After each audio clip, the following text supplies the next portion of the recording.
Well, here we are, 1-10, and the Jacksonville Jaguars, our old friends, the Jacksonville Jaguars, are coming to town, and they're all right. They're pretty good. They're decent.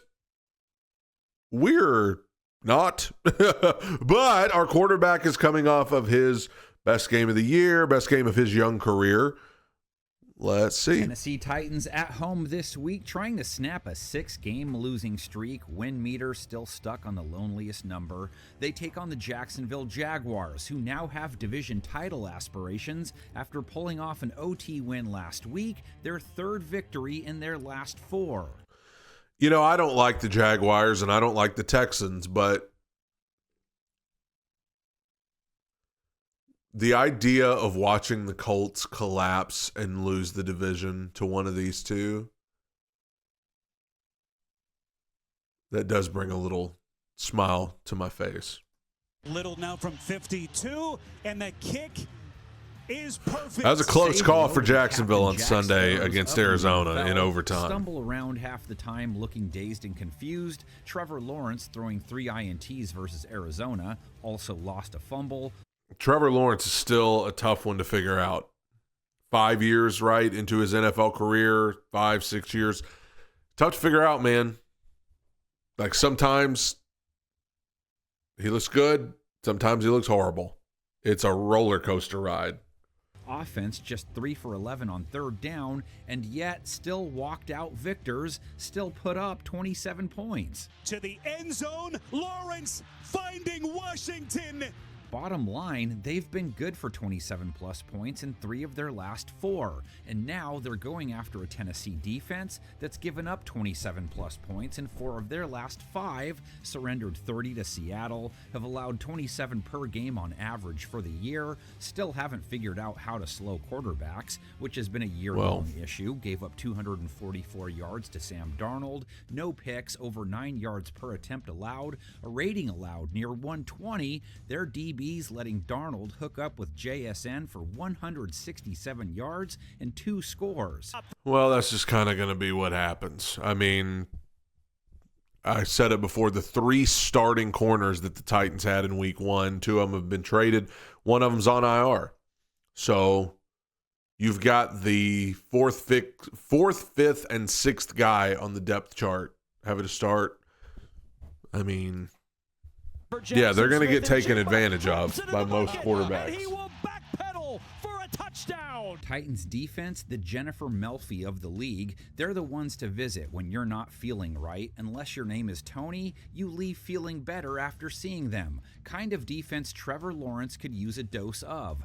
3-pick day versus Arizona left him with an 81 rate. I mean, that's what Titans are right now, man. They are the get-right game for struggling teams. Season sub 80. Lawrence thinks he has that window to hit Jacoby Myers. Lawrence still comes in off one of his best 2025 games, though. It's all relative with T-Law this year. He threw 3 touchdowns, went for over 250 yards, a nice 8.5 yards per attempt. Etienne doing it as a receiver. Etienne for the Jacksonville touchdown. Did take 3 sacks, has taken 3+ in 4 of his last 6. Until last week, each time it happened, they lost.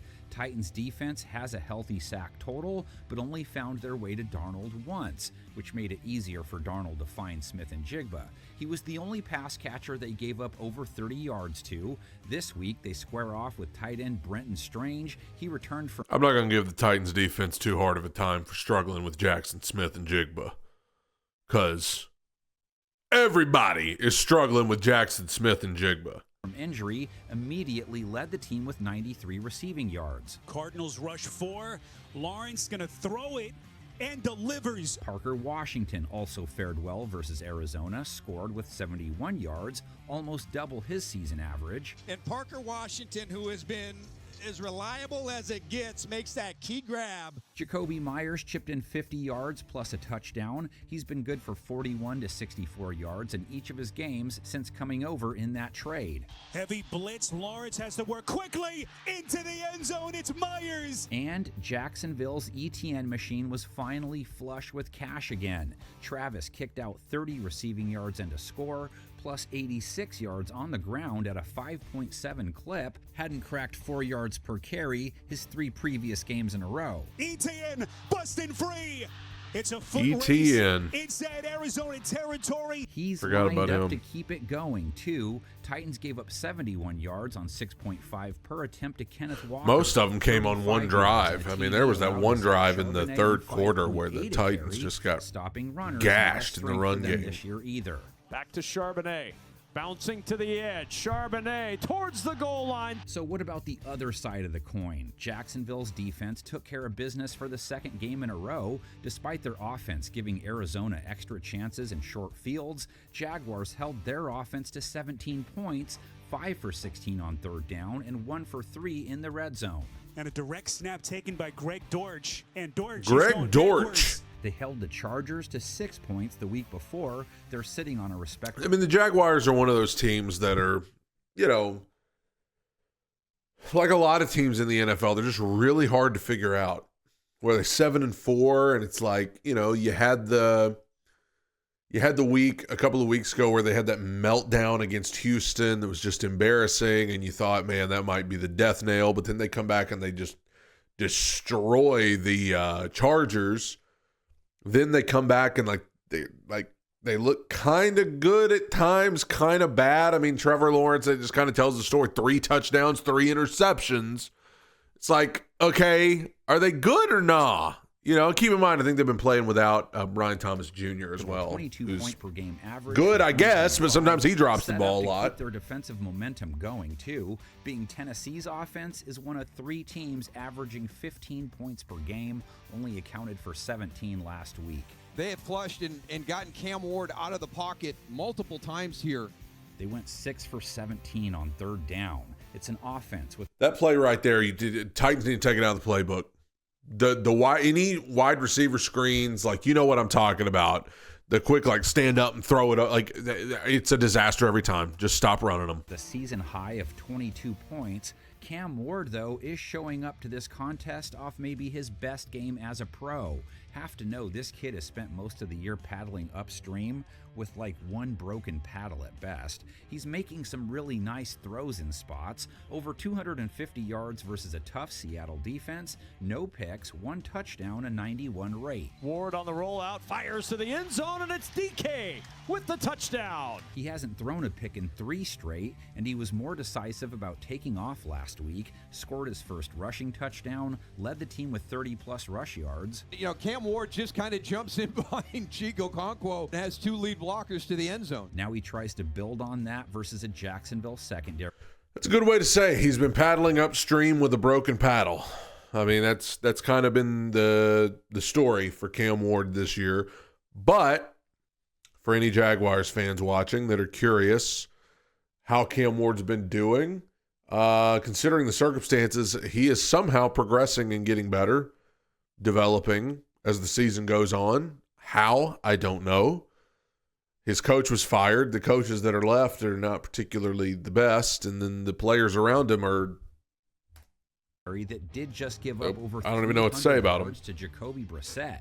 Didn't pick him off once, 1 TD allowed, but those 300. Jacoby Brissett's not been playing bad for Arizona. He's better. He's been better than Kyler Murray was. Per attempt, they are top 10 in rating allowed for the year. Brissett slinging one, incomplete. And that was played brilliantly. And check out the pass rush sitch. Even though they didn't have Trayvon Walker, Jags pass rush comes in feeling Titans are loose probably going to be after without their sharing starting with left Jacoby tackle. Sixer. Dennis Gardick, Chubb 1.5, Sunday. Devin Lloyd 1.5, Josh Hines Allen knocked 1 back. He has at least 1 in 3 of his last 4, so he's heating up. Hines Allen, who has almost 10 pressures in this game, makes the key play. The door to see Ward is usually wide open. He's a grass aficionado at this I mean, stage. that play right there is a good example of what things have been like for Cam. I mean, just snap the ball, sacked. Planted in it 4 times by Seattle, has taken 3+ sacks 6 straight games now.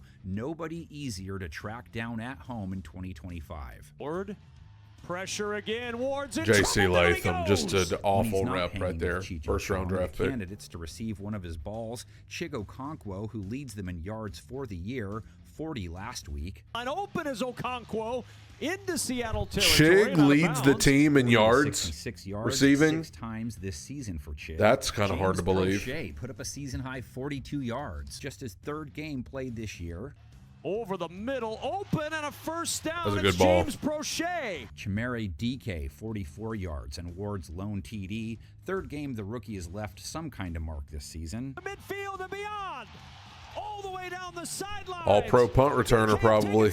Should be. And their lead pass catcher last week, Gunnar Helm. There we go, Gunnar Helm. That's what I like to see. All kinds of pressure. Flips it ahead to his tight end, Gunnar Helm. Helm going airborne. Helm fights his way to the 20. Along the ground, Tony Pollard, 20 yards, 11 tries versus Seattle. The Titans' run game does not get credit for how awful it is. The Titans, who are usually pride themselves on being able to run the ball, this team can't run the ball worth a flip. Literally awful at running the football. Measly 1.8 a run. That's back-to-back shifts. He's had showings like that, too. Jags' rush defense faced 15 rush attempts by Michael Carter and Bam Knight, held them to 40 yards. Jags That's an awesome name for a running back. Bam Knight. Games, one playoff showdown in their history back when they were partying like it was 1999, until it wasn't. Jags went 15-3 that year, all 3 losses to the same team. Yeah. Yeah. Let's watch it together.